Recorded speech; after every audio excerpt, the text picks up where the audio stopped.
नमस्कार विद्यार्थी मित्रांनो, मी प्रदीप अवचर तुमचं सर्वांचं स्वागत करतो माझ्या यूट्यूब चॅनलला। बघा, आपल्याकडे एक प्रश्न आहे 2008च्या परीक्षेत विचारलेला आहे। PSI STI आणि असिस्टंट जे एक्झाम होती 2008ला, तर त्याच्यामध्ये हा प्रश्न विचारण्यात आला होता आणि रेग्युलर बेसिसवरती अशा टाईपचे या प्रकारचे प्रश्न सरळ सेवा असेल किंवा तलाठी जे परीक्षा होती ना त्याच्यामध्ये हे प्रश्न विचारले जातात। ठीक आहे, आता काय म्हटलं यांनी, what type of noun is the underline words, म्हणजे वाक्य दिलेलं आहे आणि त्याच्यात एक अंडरलाइन शब्द केलेला आहे, त्याचा प्रकार, नामाचा प्रकार जो आहे ना आपल्याला ओळखायचा आहे। आता वाक्य काय होतं बघा, the crowd was very big, म्हणजे जो जमाव होता, क्राऊड म्हणजे काय, जमाव किंवा गर्दी म्हणतात त्याला। ठीक आहे, तर काय होता, तो खूप जास्त मोठा होता।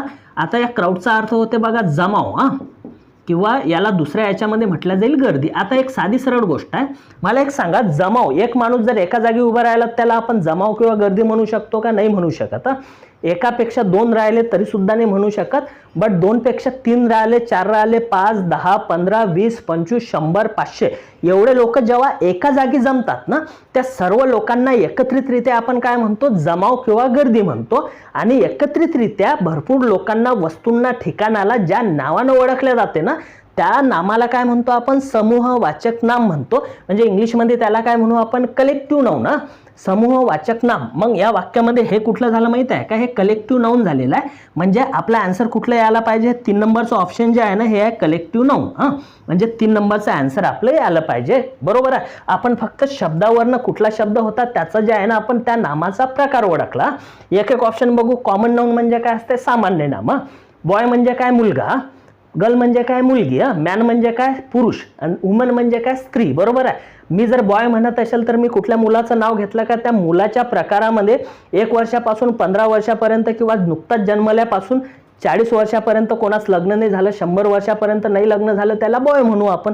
तो काळा असेल, गोरा असेल, फुटका असेल, लंगडा असेल, कुठलाही असू शकतो, बरोबर आहे। तो मुलगा या प्रकारात मोडणार, मुलगी पण सेम त्याच टाईपचं, म्हणजे ते काय होते आपलं कॉमन नाउन।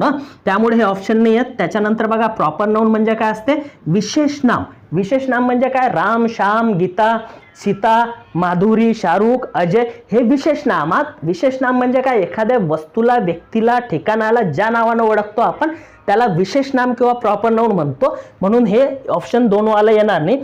3 आपला आन्सर आहे। आणि ॲब्स्ट्रॅक्ट नाउन म्हणजे काय असते, भाववाचक नाम। ज्या शब्दामधून किंवा ज्या नामामधून तुमच्या भावना दिसतात, तुमचे हे व्यक्त होतात, हावभाव, हातवारे, याच्यामधनं जे व्यक्त होते ना त्या सगळ्या नामाला आपण भाववाचक नाम म्हणतो। जसे की लव झालं, हेट झालं, हे भाववाचक नाम झाले। ठीक आहे, म्हणजे ज्याला तुम्ही बघू नाही शकत, चव नाही घेऊ शकत, ज्याचा वास नाही येत, ज्याला स्पर्श नाही करू शकत ते, त्यामुळे 4 नंबरचं ऑप्शन नाही येणार।